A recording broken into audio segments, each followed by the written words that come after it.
Uniclac.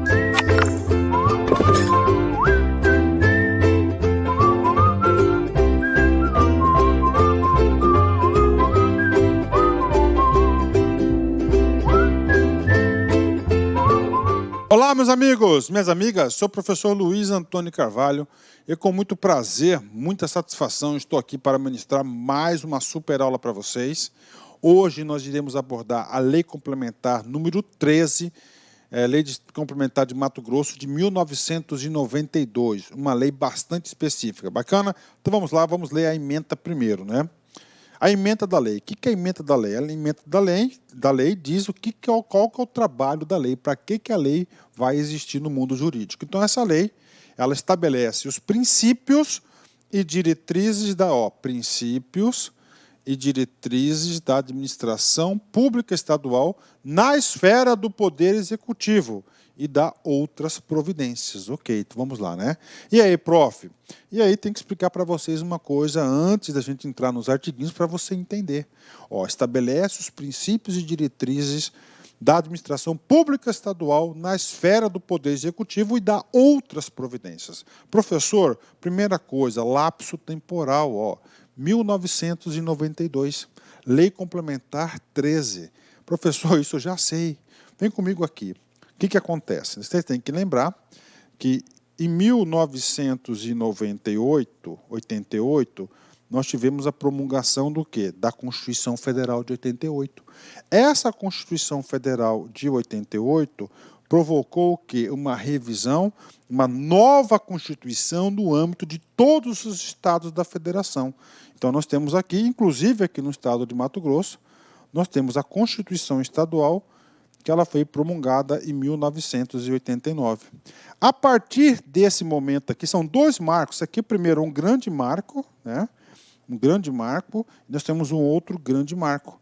A partir do momento da Constituição de 1990 e de 1989, a administração pública estadual, principalmente aqui do estado de Mato Grosso, teve que fazer o quê? Novos marcos regulatórios, ou seja, a edição de várias leis complementares, entre elas 04, que trata do Estatuto do Servidor Público, ó, a 013, que é muito importante essa lei, depois a 014, que ela foi substituída pela 566, e entre outras leis complementares. Ou seja, essa lei complementar agora, tá, de acordo com o novo marco legal jurídico instituído pela Constituição Federal de 89 aqui do Estado, e também em consonância estreita com a Constituição de 88, a administração pública estadual do Poder Executivo, questão de prova, o cara pode falar que é Poder Legislativo, Poder Judiciário, não, somente Poder Executivo,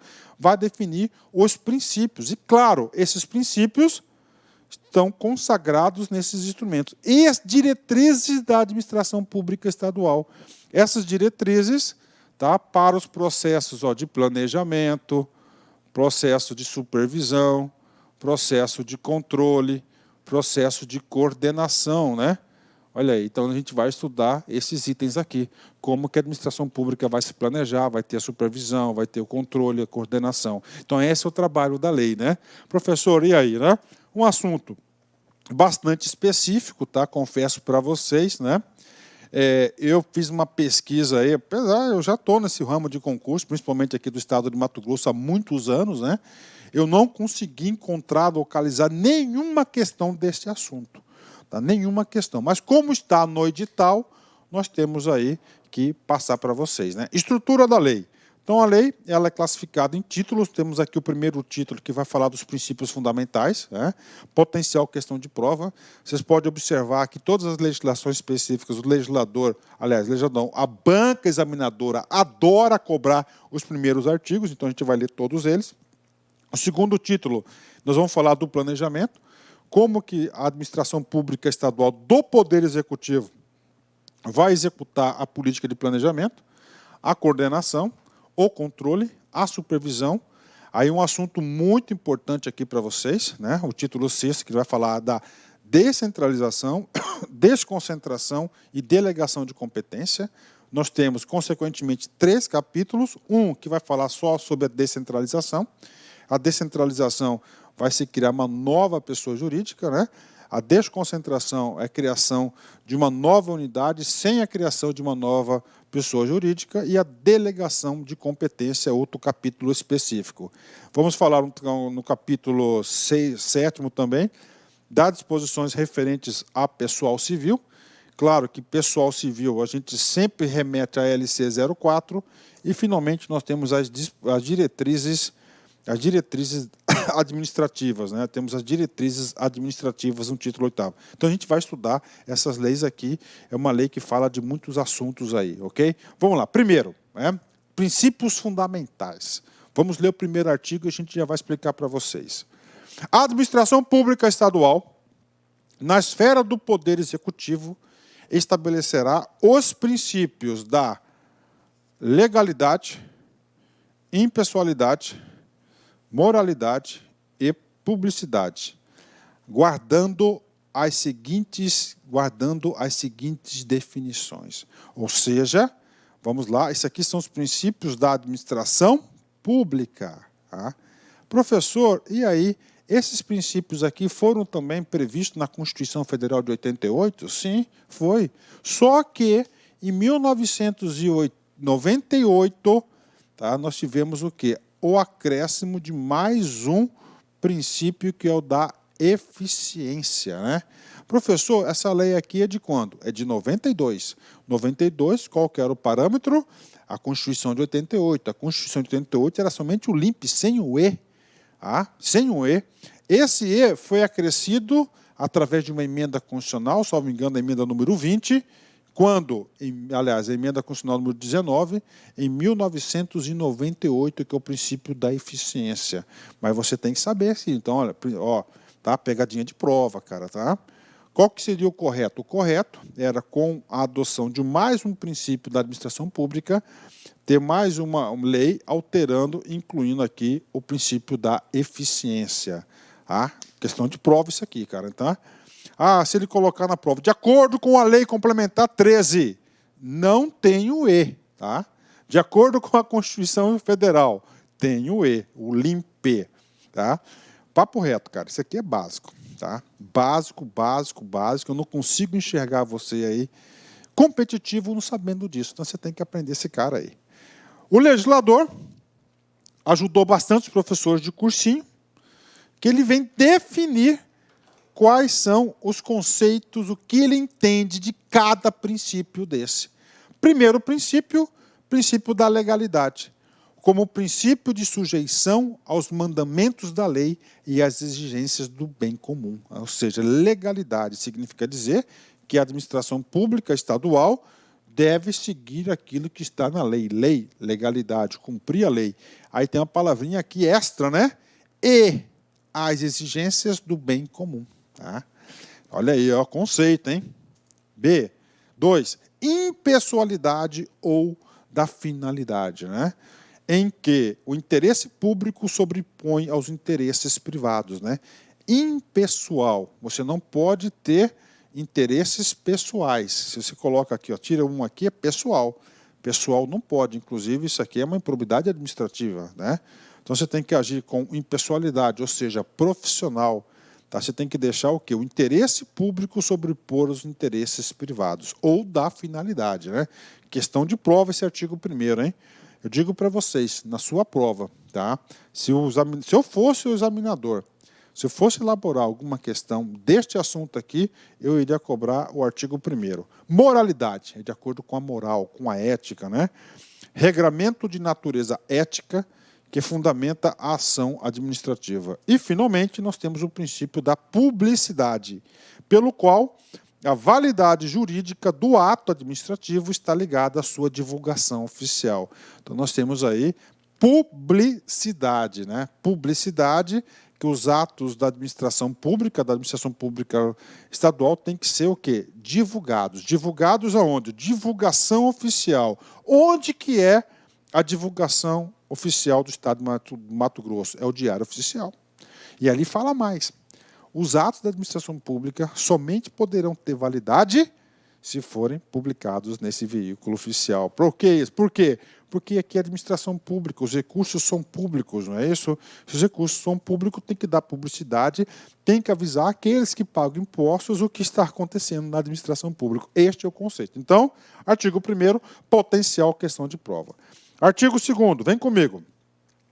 Além das atividades de execução, a administração estadual comportará as de planejamento, coordenação, controle e supervisão. Ou seja, nós temos quantas atividades previstas na Lei Complementar 13? 5. Primeira, execução. Todas as unidades, todos os órgãos, todos terão que ter execução. Olha, segundo, planejamento. Terceiro, coordenação, controle e supervisão.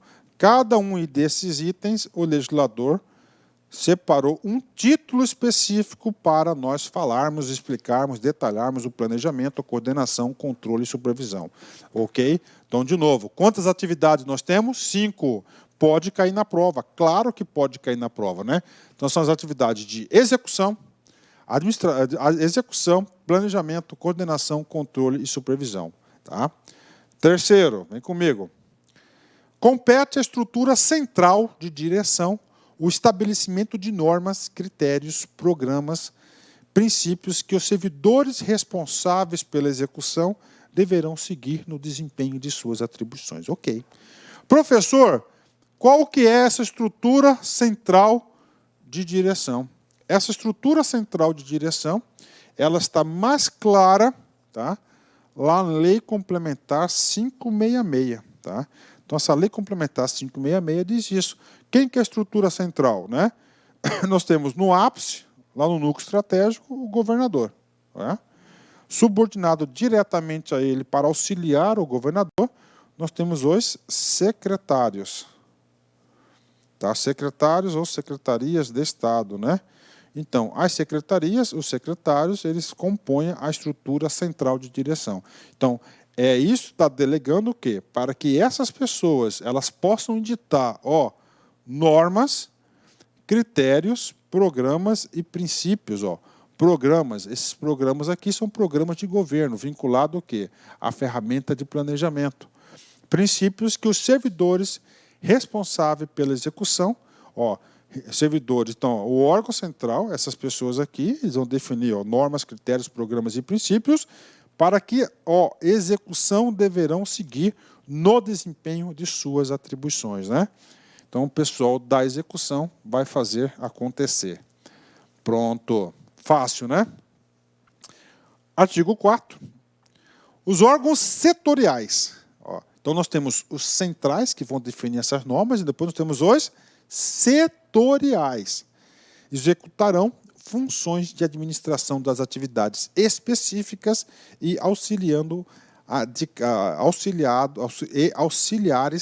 de cada secretaria serão organizados dentro dos princípios estabelecidos nessa lei. Então, nós temos aqui uma estrutura central, que eu já falei para vocês, e nós temos os órgãos setoriais, né? Professor, eu quero um exemplo de órgão setorial. Tudo bem, superintendência de regulação lá da Secretaria de Saúde. É o quê? É um órgão setorial. Pronto, essa aqui são o quê? São os princípios fundamentais. Na minha opinião, tá? Se cair alguma questão deste assunto, tá certo? Serão aí somente esses 3 artiguinhos, cara. Só isso, tá? Órgão setorial é uma coisa, desculpa, órgão central é outra coisa. Agora a gente vai falar de quê? De planejamento. Opa, desculpa, né?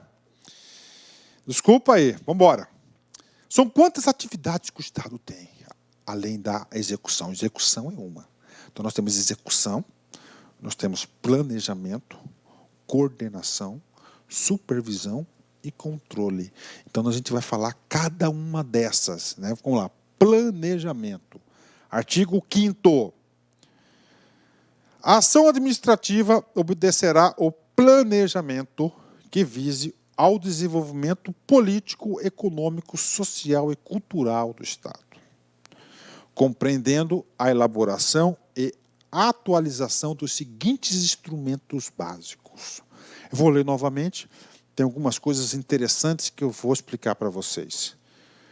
A ação administrativa obedecerá ao planejamento, ou seja, para todas as suas ações, todas as suas ações de execução deverão estar o quê? Previstas no planejamento. Depois você vai ter que conhecer as peças de planejamento, que são os instrumentos básicos, que a gente vai explicar para vocês aqui. Que vise? Qual que é o objetivo do planejamento? Desenvolvimento político, econômico, social e cultural do Estado, compreendendo a elaboração e atualização dos seguintes instrumentos básicos. Professor, instrumentos básicos são o quê? São as ferramentas de planejamento. Professor, a primeira ferramenta importante de planejamento são aquelas previstas, né, no artigo 165 da Constituição Federal de 88, né, que são 3.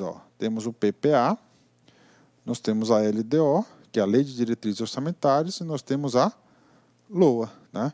LOA, nós temos 3 orçamentos aqui. Ou seja, esses instrumentos estarão aqui. Primeiro, plano plurianual. Olha o cara aqui, PPA.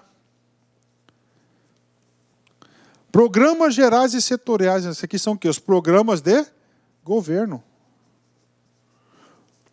Professor, como assim, professor? É muito simples. O PPA é elaborado através de programas, que são ações coordenadas. Né? Por exemplo, professor, vamos colocar um programa federal, que se eu colocar estadual, poucas pessoas vão ler, vão saber, né? Vamos pegar um da educação, tá? Vou pegar um da educação.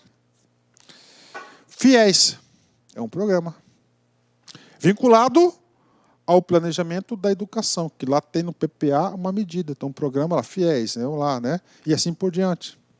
É um programa de governo. Professor, eu quero outros programas de governo, Minha Casa Minha Vida, Bolsa Família, Luz para Todos, são todos o quê? Programas. A materialização do PPA é através de programas de governos. Então vamos lá, primeiro PPA. PPA é o planejamento estratégico de médio prazo, 4 anos, ou seja, o que o governante vai fazer nos próximos 4 anos. E essas ações do PPA, elas serão operacionalizadas através de programas de governo, programas gerais, setoriais e regionais, né? Gerais, comuns do estado todo, setorial, cara, de um determinado setor, regional, de determinada... diretrizes orçamentárias, LDO. A LDO faz a ponte entre o PPA e a LOA, Orçamento Programa Anual, que é o quê? É a LOA. LOA, esse cara aqui, LOA. A LOA, nós temos 3 orçamentos. Orçamento fiscal, que são das secretarias, investimento, que são das empresas públicas, e da Seguridade Social. Olha aí, né? Programação orçamentária, que depois da LOA, tá, nós temos a programação. Depois que é aprovada a LOA, né? Detalhe, questão de prova. PPA é uma lei, LDO é uma lei, LOA é uma lei. A programação orçamentária não é uma lei, é a execução da administração pública das receitas e das despesas. E plano de emergência para calamidade, né? Nós temos aqui o plano de emergência para calamidade, que, modéstia à parte, eu fiquei muito tempo no Estado, eu desconheço esse cara aqui. Só para completar, nós temos um outro plano de trabalho chamado PTA, que é o Plano de Trabalho Anual, tá? Que foi instituído na época do até então governador Dante de Oliveira. Moral da história, os alunos têm que saber esses instrumentos aqui. Dica de concurseiro profissional, tá? O examinador, principalmente o examinador que elabora a prova de múltipla escolha, adora falar desses instrumentos aqui, quando tem alternativas assim, 1, 2, 3, 4, né? Que ele adora isso, ele adora, né? Fica fácil formular uma questão. No comando, ele coloca o caput do artigo, certo? E manda uma perguntinha. E as alternativas, ele coloca esse cara aqui, né? Ok. Sexto, cabe a cada Secretaria de Estado orientar e dirigir a elaboração do programa setorial e regional. Setorial é do seu setor, um setor específico. Então, olha só, quem que vai elaborar, tá certo, o programa? Gente, o que é o programa? O programa é ação governamental. Todo PTA, todo PPA, aliás, é feito através de programas. Então, quem que vai elaborar o programa? Cada Secretaria de Estado. Todo programa tem que estar vinculado a uma Secretaria de Estado. Tá? Que ele vai elaborar um programa que pode ser setorial, a regulação é um setorial, por exemplo, e regional é de uma região, correspondente à área de sua atuação. E a Secretaria de Estado de Planejamento e Coordenação Geral, CEPLAN, auxiliará o governador na ordenação dos programas setoriais e regionais para a elaboração do plano plurianual, orçamento anual do governo. Vem comigo aqui. Já, o examinador pode cobrar isso de vocês. Qual que é a secretaria responsável? Qual que é o órgão central responsável pelo planejamento? Secretaria de Estado de Planejamento e Coordenação Geral, que é a CEPLAN. Tá? Mas quem que faz? Cada órgão. Cada órgão faz a sua parte específica. A CEPLAN consolida tudo em uma só peça, encaminha para o governador, discute com o governador, disso sai uma minuta de lei que vai para o legislativo para aprovação. Bacana? Então tá aí para vocês aí, né?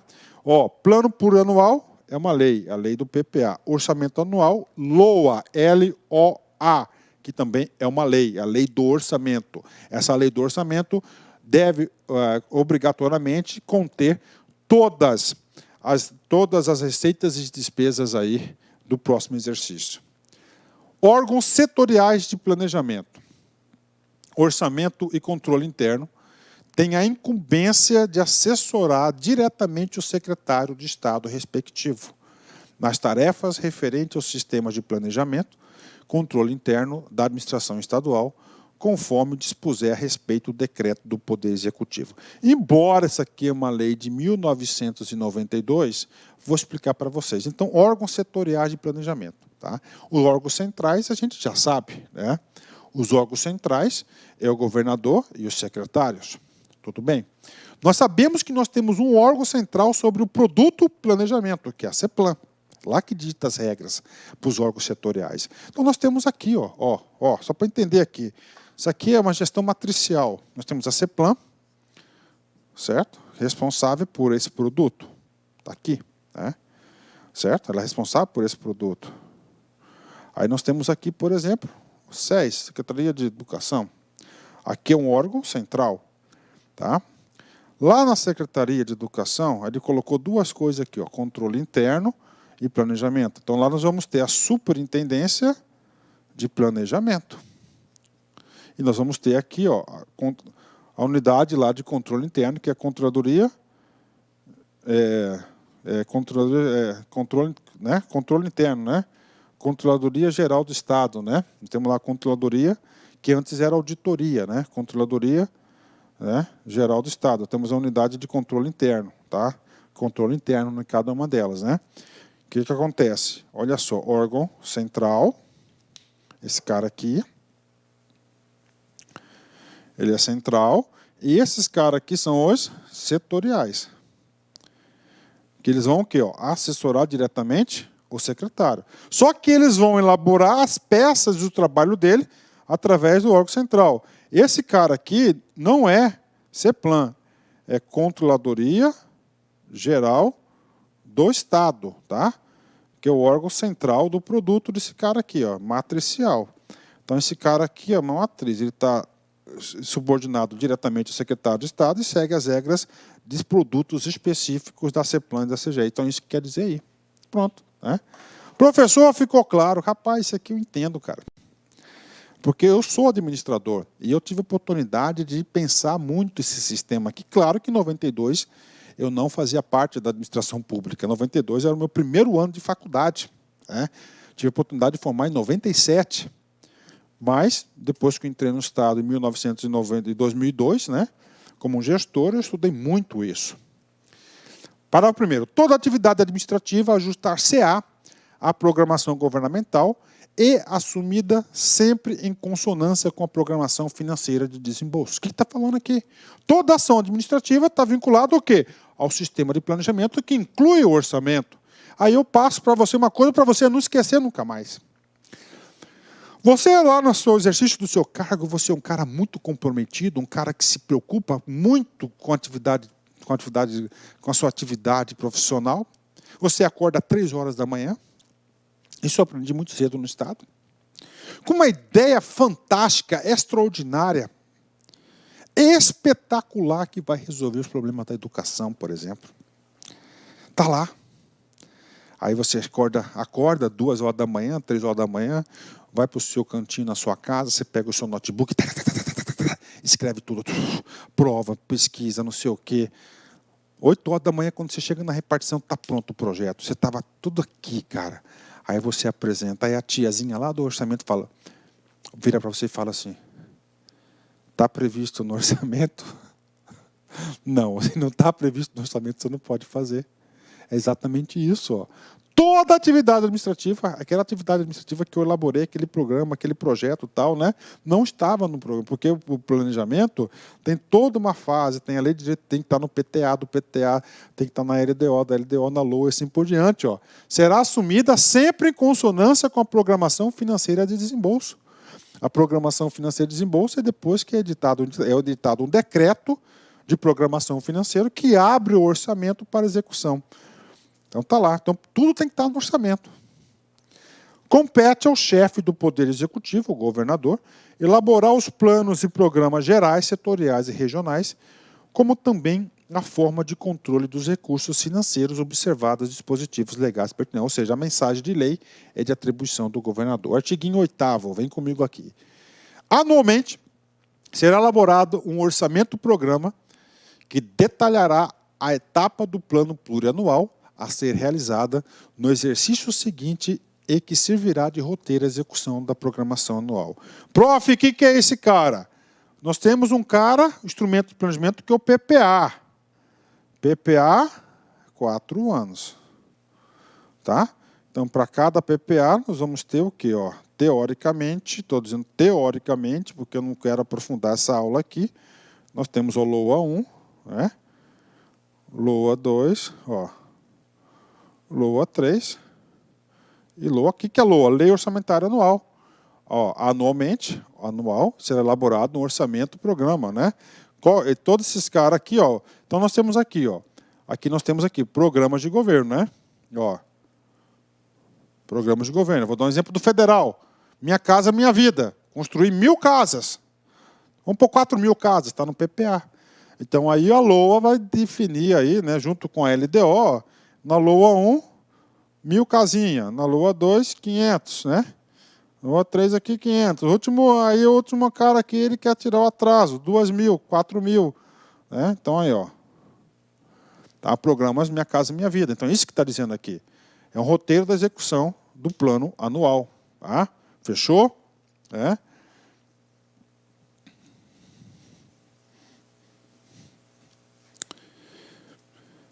Nono.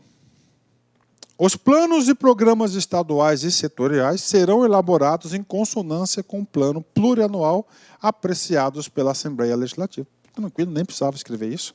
PPA é lei, LDO é lei e LOA é lei. Então passa pelo quê? Passa pela Assembleia Legislativa. É lei, né? A lei. O quadro de detalhamento de despesas, né? QDDD, né? QDD, né? Será divulgado pela Secretaria de Estado de Planejamento e Coordenação Geral, ficando a cargo de cada órgão da administração a execução dos planos, aplicando-se das dotações orçamentárias. Então, todo o quadro de detalhamento de despesa, a CEPLAN, como exerce essa coordenação geral do planejamento, ele dita um QDD que toda secretaria tem que se enquadrar. Bacana, fechou. Então, esse aqui é o assunto do quê? Do planejamento. Tá? Então, é muito conceitual. Tá? Esse aqui é muito conceitual. Agora, da coordenação. Atividades do Estado. Além da execução. 4. Vem comigo. Planejamento, nós já estudamos. Agora nós vamos estudar a coordenação, depois a supervisão e, finalmente, as atividades de controle interno. Fechou a lei. Aí temos assuntos específicos de descentralização, desconcentração. Artigo 11. As atividades do Poder Executivo, especialmente as de elaboração e execução dos planos e programas de governo, serão em todos os níveis objeto de permanente coordenação, mediante a atuação das chefias individuais consultadas em reuniões com as chefias subordinadas, inclusive com a participação dos dirigentes das entidades vinculadas. Ou seja, o que a administração pública quer, o que o legislador quis com isso? É uma lei, tá? Que está dizendo o quê? Diretrizes básicas da administração pública, poder executivo. Nós falamos do planejamento, nós estudamos rapidamente vários instrumentos de planejamento. Só que esses planejamentos, para fazer acontecer, para ter efetividade, eles não podem ser executados de formas isoladas. Elas têm que ser o quê? Coordenadas. E o legislador, no caput do artigo 11, deixou claro: elaboração e execução dos planos, serão em todos os níveis, estratégico, tático, operacional, objeto de permanente coordenação. Tá? Ou seja, o que o estratégico diz, o tático, toda uma simetria de comando e responsabilidades, mediante atuação. Quem que vai exercer a coordenação? Importante, chefias, aqueles que detêm cargos comissionados. Chefias individuais, consultas e reuniões com as chefias subordinadas, inclusive com a participação dos dirigentes, que são os secretários de Estado, das entidades vinculadas. Né? Nível superior da administração estadual, coordenação.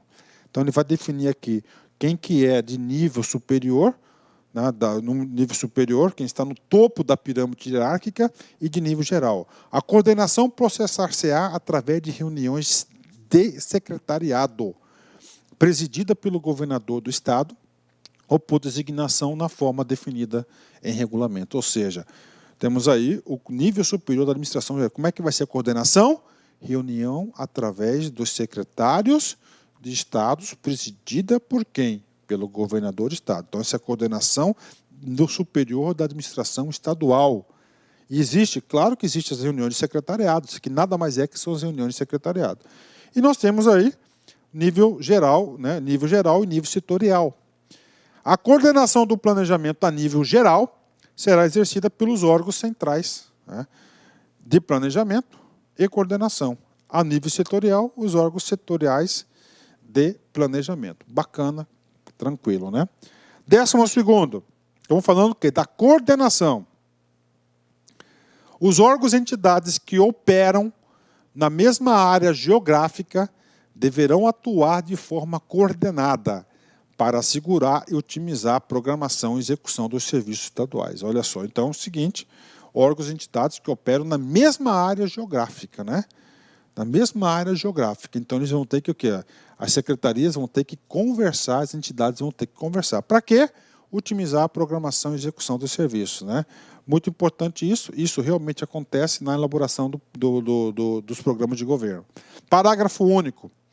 Os órgãos e entidades estaduais procurarão coordenar-se com organismos federais e municipais que exerçam atividades similares na mesma área geográfica para minimizar os efeitos da superposição de esforços e de investimento. Né?